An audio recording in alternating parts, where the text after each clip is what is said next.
Dr. Mark here with DrMark.Vet Innovations. I just want to go through the TPLO Osteotomy guide and give you all a little update on what's been happening and what they look like now.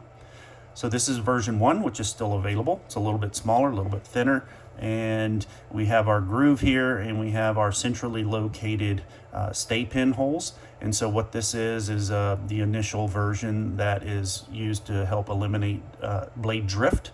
And you'll see that the thinness in the center holes, what was happening is when vets were placing this on the bone itself, they were getting a little bit of angulation of those pins when it would sit in there like that. And the pins that we were putting in to hold would then angle towards the osteotomy.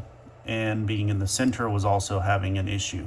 We also had loss of visualization in both areas with the length of the plate itself of the device. And so in version 2, what we did is we thickened it a little bit and we eccentricized these holes so that even if there is a little angulation, they're not going to reach the osteotomy site as well.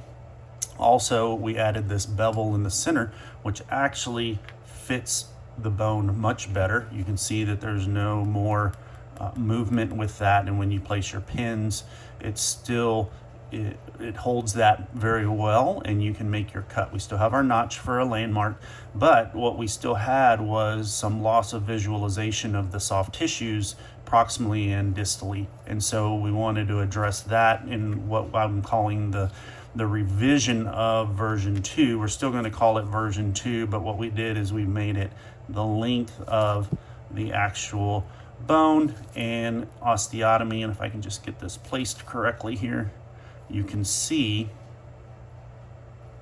that this allows for visualization of the patellar tendon all the way to the insertion, and you get visualization of the soft tissues on the caudal aspect of the tibia, and this gives a much more better feel when you're performing your osteotomy, that you know where your structures are.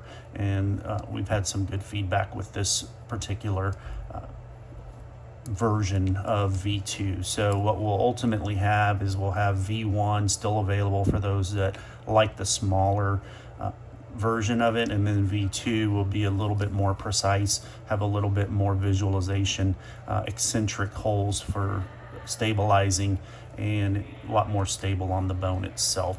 So this is what you're going to see. These will be available and are available in all the sizes. Just keep a lookout.